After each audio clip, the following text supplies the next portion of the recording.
Hello everyone, welcome back to the channel.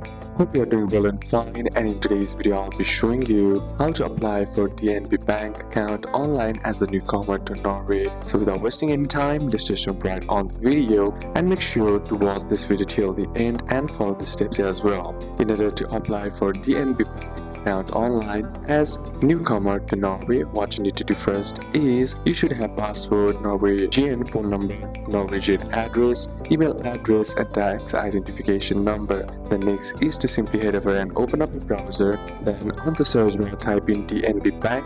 Then once the search result loads, simply tap on the link associated with the DNB bank. Then once you're inside here, what you need to do is simply scroll down, and then you'll find an option that says become a customer. Simply select that, and now once you're inside there, scroll down once again, and there you'll find become a customer once again. Simply select that, and then here what you need to do is you'll be asked to enter your birth number. Simply enter your birth number. Then once done, you will be asked to fill in your personal information like full name, date of birth, nationality, email and phone number, and Norwegian address. If you don't have a permanent address yet, you may use temporary rental address, friend or family hosting address, or hotel or hostel address. Then next is to enter passport details. You must upload or take a photo of a passport photo page, visa or residence permit if you have it, and make sure the photo is clear with no reflections. Then provide tax and residency information. DNB must follow international tax laws.